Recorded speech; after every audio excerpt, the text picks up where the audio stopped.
Atención, este video tiene una duración aproximada de 32 minutos, donde veremos una práctica general sobre todos los temas aprendidos en este canal, además de varios temas importantes y necesarios para seguir avanzando. Se recomienda verlo con tiempo y atención para obtener el mayor beneficio. No se recomienda para personas con pereza, sin ganas de aprender o practicar. Bienvenidos a esta segunda práctica. Comencemos por hablar de las contracciones que anteriormente no habíamos visto. Vimos que do y not se juntaban para formar don't y does y not formaban doesn't.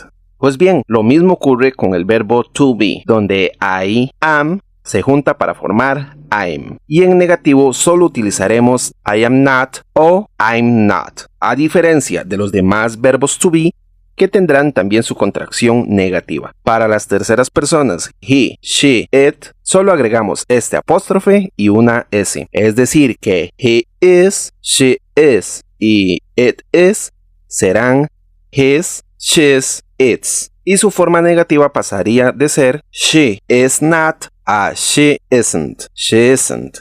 He is not a he isn't, he isn't. It is not a it isn't, it isn't.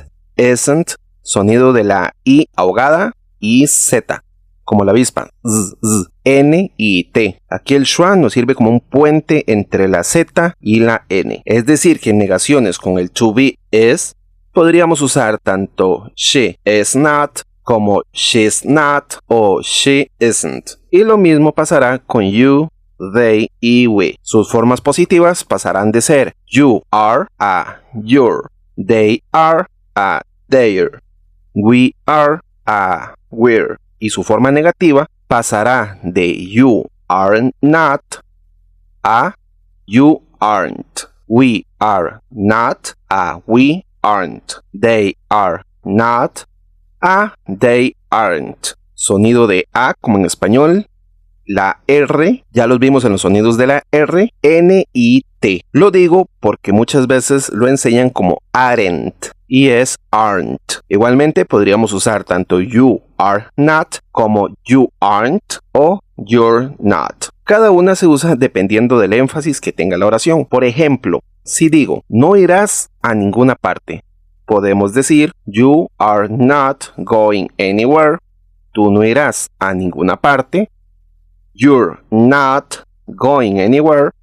Tú no irás a ninguna parte. O you aren't going anywhere. Tú no irás a ninguna parte. Como dije en otro video, tú usa la que quieras, pero recuerda que hablarás con personas que usarán la que ellos quieran. En planos muy formales, sí es bueno utilizar la forma completa. También existe una forma general que nos cubre todos los negativos anteriores, claramente en ambientes muy informales, y este será ain't. Lo podemos usar tanto en vez de am not como is not o are not, incluso hasta have not. Un ejemplo podría ser no me siento bien hoy. Podríamos decir I ain't feeling well today, I am not feeling well today o I'm not feeling well today. Algo que cabe aclarar es que cuando decimos informal o cotidiano, no quiere decir que sea vulgar, simplemente que dependiendo del ambiente, debes saber cuál utilizar. Igual que en español, entre más correcto hablemos, más formal será. Mientras vamos avanzando en esta práctica, iremos complementando con algunos temas importantes para avanzar. Por ejemplo, en la primera práctica veremos cuál verbo to be utilizar en algunas oraciones, pero además utilizaremos también los pronombres objeto, los cuales ya hemos visto de manera indirecta. ¿Pero qué son los pronombres objeto? Como su nombre lo dice, los pronombres objeto son palabras que sustituyen a un sustantivo o un nombre cuando este último actúa como un objeto en una oración. En inglés, los pronombres objeto se utilizan para evitar la repetición innecesaria de nombres en una oración y para hacerla más clara y concisa. Y estos son me, you, him, her, it, us, them. Si los comparamos con los pronombres personales, vemos que tanto you como it se mantienen igual. Pero, ¿cómo se usan? Estos pronombres nos contestarán hacia quién se dirige una acción. En la mayoría de las veces contestará la interrogante a quién. Ejemplo, ¿puedes ayudarme, por favor? el sujeto de la oración sería tú o usted.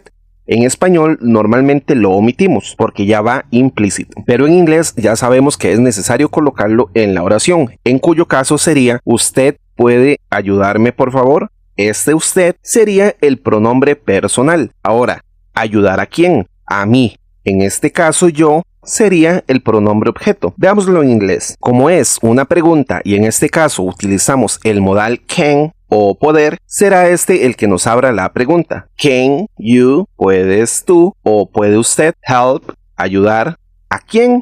A mí, que sería el pronombre objeto me, please. Can you help me, please? ¿Por qué no decimos can you help I, please? ¿Le vería sentido a esa oración? Veamos qué dice. ¿Puede usted ayudar yo, por favor? No, ¿verdad? Si la oración fuera ¿puede usted ayudarla? Por favor, en español por este la, sabemos que ayudamos a una persona femenina, por lo tanto utilizaríamos her y quedaría can you help her please? Yo la amo a ella. I love her. I love her. También podríamos decir tanto yo vi a Juan en el supermercado, I saw Juan in the supermarket, o I saw him in the supermarket. Ahora entremos de lleno a la práctica. Completa las siguientes oraciones con la forma correcta del verbo to be. Am, is, are. Puedes poner pausa en cada práctica para realizarla y la revisaremos de inmediato. Mis amigos vienen a la fiesta esta noche, lo que sería lo mismo a que mis amigos están viniendo a la fiesta esta noche. Ya lo vimos en el video anterior. My friends son varios en plural y podría ser sustituido por el pronombre they. ¿Cuál es el to be que va con they? Are. My friends are coming to the party tonight. María, a doctor. María es doctora. En estos casos siempre decimos un o una y la profesión. Un maestro, una cantante, en este caso una doctora. María podría ser sustituida por ella, que sería she. Entonces, ¿cuál usaríamos? Es, am o are. Es. María is a doctor. Mario y Juan son de España. Son dos personas y podría sustituirse por they. Y su verbo to be, are. Mario and Juan are from Spain. From lo tomaríamos como de, al igual que of. Y en algunas ocasiones about, dependiendo de nuestra interpretación. Que al fin y al cabo todas las palabras de un idioma que no es el nuestro no son más que eso, interpretación. Algunas más sencillas y otras más complicadas. En este caso, from será de, cuando indica el origen, punto de partida o separación de algo. Ejemplo, ella viene de Canadá, o sea, que ella es de Canadá. She comes from Canada. ¿Por qué comes y no coming? Porque no está viniendo en este momento, simplemente es de Canadá y vino en algún momento. Of la utilizamos cuando hablamos, por ejemplo, de contenido de un recipiente, como una taza de té, a cup of tea. También cuando hablamos de posesión o pertenencia, como el color del coche, the color of the car. Normalmente todas las veces cuando hablamos de pertenencia y en español utilizamos del o de la, en inglés será of the, como el libro de la maestra, the book of the teacher. Aunque en este mismo caso lo más natural cuando hablamos de pertenencia es utilizar un apóstrofe y una S al final de la cosa o persona a la cual pertenece el objeto, y luego el nombre del objeto. Y podríamos decir tanto the book of the teacher como the teacher's book, o la casa de la abuela, que sería tanto the house of the grandmother como the grandmother's house, o granizados, que diga Granny's house, algo así como la casa de la abuelita, algo más coloquial y más tierno. Of también quiere decir de cuando indica relación entre dos cosas. Por ejemplo, en español decimos un amigo mío, en inglés diríamos un amigo de mío, a friend of mine, aunque en algunas ocasiones se omite, como en a store of pets, una tienda de mascotas, o a pet store. A friend of the family, un amigo de la familia, o A family friend. Utilizamos of también cuando hablamos del origen o fuente de algo, como el olor de las flores. The smell of the flowers. Estoy hablando del origen del olor. About no necesariamente quiere decir de, pero depende mucho de la manera en la cual te expresas normalmente. Por ejemplo, si digo, ¿de qué estás hablando? Diríamos, What are you talking about? Lo entenderíamos como de, pero en realidad quiere decir sobre o acerca de. Y aquí aclaro varias cosas. No te puedo decir que about definitivamente no quiere decir de. Como vimos en el video de las traducciones, traducimos ideas, no palabras. Por lo tanto, si estás acostumbrado o acostumbrada a decir de qué estás hablando y no sobre qué estás hablando, para ti about también quiere decir de. Esto es muy relativo y no vamos a complicarlo mucho. Otra cosa importante a aclarar es que, como ya lo sabes, el inglés tiene un orden y en este caso la pregunta la abre una WH question, que sería what. Aunque la pregunta es de qué o sobre qué, este sobre o de no nos puede abrir la pregunta. Por lo tanto, la abre el what. Tampoco va después de what, porque debe ir el to be correspondiente. What are. Ahora el sujeto, you. El verbo o la acción, talking, y sin querer por jerarquía de ubicación quedará al final. Otro ejemplo sería, ¿de dónde eres? Where nos abre la pregunta. Are, to be correspondiente. You, sujeto, y el de pasará al final. Y en este caso, al estar hablando de procedencia, usaríamos from. Where are you from? Y así, con todas las preguntas similares, como ¿para quién es eso? Who is that for? El para quedará al final. Entonces, about se utiliza para indicar el tema o el contenido principal de algo. Of se utiliza para indicar posesión, origen, relación, contenido, material, entre otros. Y from se utilizará para indicar el punto de origen, procedencia o punto de partida. Puede ser de o desde. Y adicional, cuando hablamos de posesión, también podemos usar el apóstrofe y la S. Cabe aclarar que si la oración Mario y Juan are from Spain fuera Mario or Juan, aquí hablaríamos de Mario o Juan, no de ambos. Por lo tanto, el to be sería is. Mario o Juan es de España. Mario or Juan is from Spain. Continuemos colocando el to be correspondiente. I excited about the trip. Esto está fácil ya que I es el único que utiliza am como verbo to be. Estoy emocionado por el viaje o estoy emocionado sobre el viaje. Como muchos saben, for quiere decir por, pero aquí usamos about porque indica por lo que tenemos emoción o entusiasmo. About se usa para hablar de lo que estás emocionado, en este caso el viaje en sí mismo. Por otro lado, podríamos usar for en una oración como I am excited for my friend's trip. Estoy emocionado por el viaje de mi amigo. Aquí for indica que estás emocionado por alguien más. En este caso, el viaje de tu amigo. Entonces, la diferencia principal entre about y for en este contexto es si la emoción está dirigida hacia la situación misma, uso about. O hacia otra persona o suceso relacionado, uso for. You, my favorite student. Tú eres mi estudiante favorito. ¿Cuál usaríamos aquí? Are, am o is. Are. You are my favorite student. Eso estuvo fácil. Vamos con algo más difícil. Oraciones completas. Nos reuniremos o encontraremos contigo en el restaurante a las 8 p.m. We'll meet será reunirnos o encontrarnos. La idea en sí, 8 p.m., 8 p.m., que son las cosas que no hemos visto aún. Ahora, ¿nos reuniremos quiénes? Nosotros. ¿Cuál es el pronombre personal para nosotros? We. We will meet. ¿Con quién nos reunimos? Aquí iría un pronombre objeto, que sería you, que coincide con el pronombre personal you.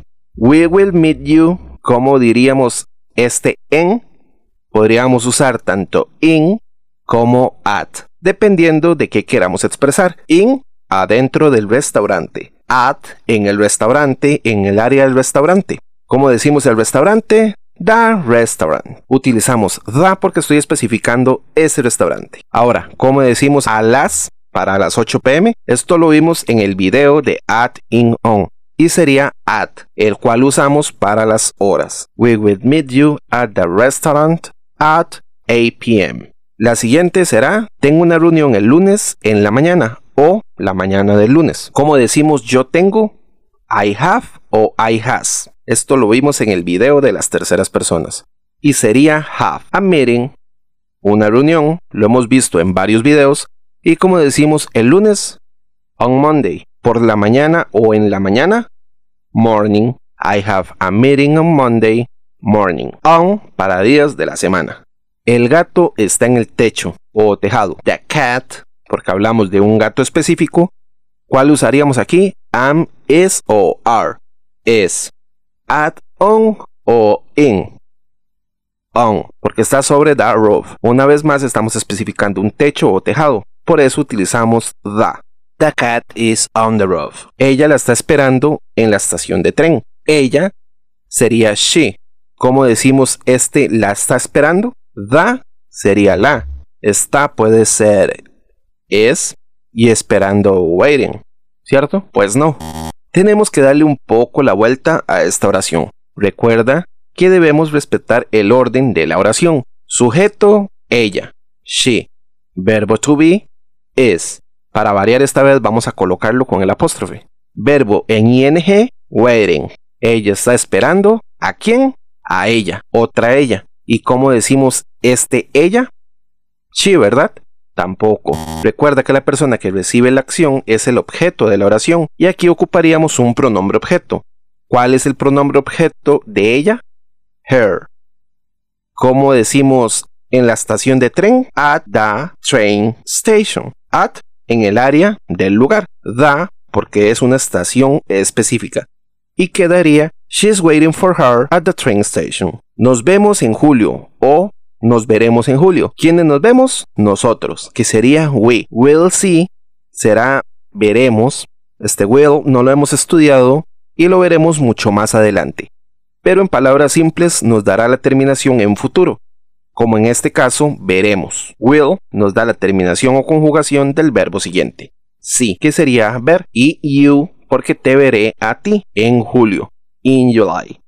Quedaría we will see you in July. O en ambientes más informales, see you in July. Ahora recordemos algunos saludos. Lo digo en español y luego en inglés. Trata de decirlo antes que mí. Hola. Hello. ¿Qué hay de nuevo? What is new? O what's new? Buenos días. Good morning. ¿Cómo estás? How are you? Te veo luego. See you later. Ten un buen día. Have a good day. ¿Cómo dirías? Hola, ¿cómo estás? ¿Qué hay de nuevo? Hello, how are you? What's new? Estoy bien, gracias. ¿Qué hay de ti? I'm fine, thank you. What about you? Una vez más, el about, como de, pero en realidad lo que estamos diciendo es ¿qué hay sobre ti? Ahora, en las siguientes oraciones utilizarías a o am. ¿Y cuál es el verbo que falta? Yo tengo una manzana. I, apple. ¿Cuál sería el verbo tener? Have o has. Have. Y usaríamos a o am.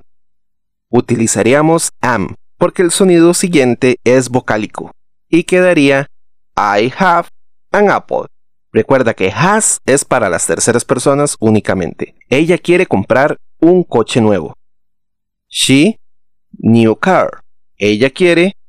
¿Cuál es el verbo querer de obtener algo? Want. Y el verbo comprar sería buy. ¿Cómo diríamos un a o am? A. Porque el siguiente sonido es consonante. A new car. Ahora, faltan dos cosas para que esta oración sea correcta. ¿Ya identificaste cuáles son? La primera, she, es tercera persona, y como vimos en el video de las terceras personas, habría que agregarle en este caso una S a want, wants. ¿Y la segunda cuál es? Veamos qué dice la oración. Ella quiere comprar un coche. Algo no calza. Hace falta el to antes del verbo comprar para dar la terminación ar a comprar, y quedaría she wants to buy a new car. Hay una sombrilla en la esquina. There is umbrella in the corner. Aquí vemos la palabra there, que quiere decir allá o allí. Cuando hablamos de una sola cosa, la acompañamos de is. Si son varias cosas, se acompaña de are. Y en este caso, en ambas combinaciones lo traducimos como hay, de haber. Y para este un o una utilizamos an, porque el siguiente sonido es vocálico. En este caso un schwa, que como vimos en los sonidos de cada una de las letras, es un sonido vocálico. Entonces quedaría there is an umbrella in the corner. Hay una sombrilla en la esquina. Aunque en realidad lo que decimos es allá está una sombrilla en la esquina. Él necesita un corte de pelo. He needs haircut. ¿Cómo decimos él? He. ¿Cómo decimos el verbo necesitar? Need. Y agregamos una S de la tercera persona. Ahora, a o am. A. Porque el siguiente sonido es consonante, el sonido de la H. He needs a haircut. Nosotros vimos un elefante en el zoológico. Nosotros es we. Ver es sí. Pero como estamos diciendo vimos en el pasado, sería saw. An, porque elefante comienza con sonido vocálico. We saw an elephant at the zoo.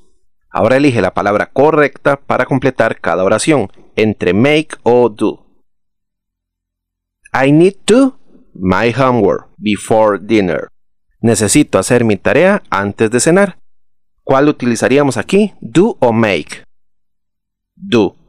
I need to do my homework before dinner. Como lo vimos en el video de do y make. Can you me a favor and get my keys? ¿Puedes hacerme un favor y conseguir mis llaves? Do o make. Do. Siempre que sea hacer un favor, será do. Can you do me a favor and get my keys?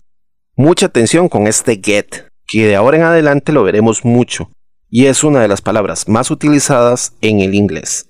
She doesn't like to the dishes after dinner. A ella no le gusta lavar los platos después de la cena. ¿Cuál crees que sería aquí? ¿Do o make? Sería do. She doesn't like to do dishes after dinner. En realidad decimos hacer los platos. Usamos do porque es una tarea rutinaria del hogar. También podríamos decir she doesn't like washing dishes after dinner. La misma idea, a ella no le gusta lavar los platos después de la cena. Ahora aprendamos algo nuevo que vimos de forma indirecta. Vimos los pronombres personales, los cuales nos sustituyen al sujeto de la oración. I, you, he, she, it, we, they. También vimos los pronombres objeto, que también nos sustituyen al sujeto cuando éste toma posición de objeto. Me, you, him, her, it, us, them. Pero también tenemos los pronombres posesivos, que serían mine, yours, his, hers, its, ours, theirs. Los pronombres posesivos, por otro lado, cumplen la función de indicar posesión o pertenencia de una manera más concisa. Por otro lado, no se deben confundir con los artículos posesivos. Un artículo posesivo es una palabra que se utiliza para indicar posesión o pertenencia. En español, los artículos posesivos concuerdan en género y número con los sustantivos que acompañan, así como con la persona que posee el objeto. Los artículos posesivos son mi, tú, su, nuestro, vuestro, su, en sus diferentes formas según el género y número. En inglés, los artículos posesivos se utilizan de manera similar para indicar posesión o pertenencia, y son my, your, his, her, its, our, their. Son muy similares, pero los pronombres posesivos pueden ser más enfáticos que los artículos posesivos. Por ejemplo, con pronombre posesivo, este coche es mío. This car is mine. Con artículo sería This is my car. Este es mi carro. Esos libros son míos. Con pronombre, Those books are mine. Con artículo, Those are my books. Esos son mis libros.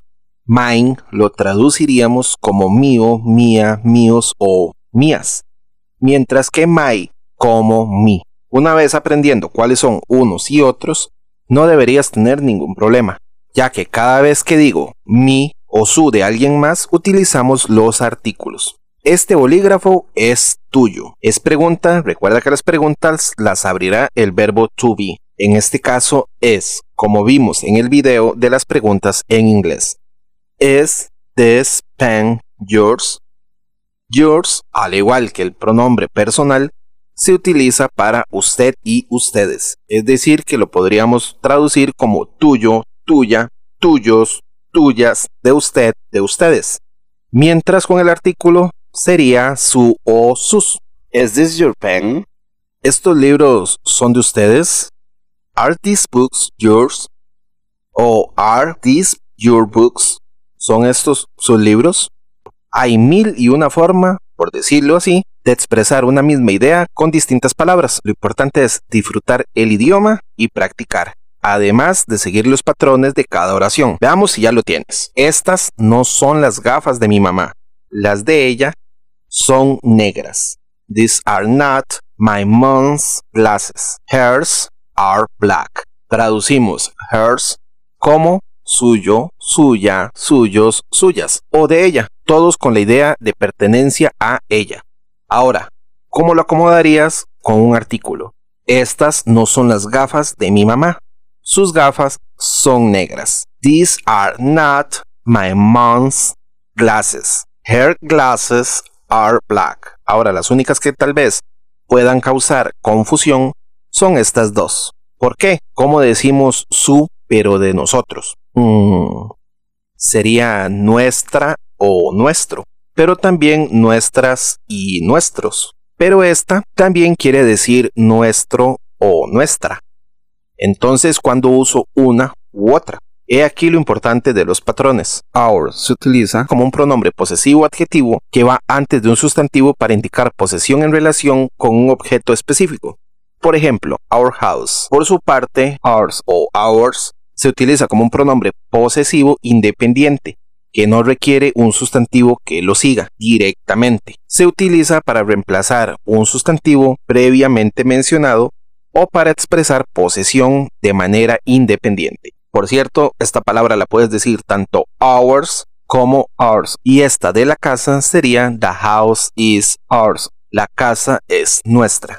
Ahora, como ya has visto, hemos estado utilizando mucho that, this, this y those, también llamados los pronombres demostrativos. Se utilizan para señalar o referirse a algo específico en el contexto. This y that lo usaremos para singulares, o sea, cuando nos referimos a una sola cosa o persona. That lo usamos como eso, esa o ese.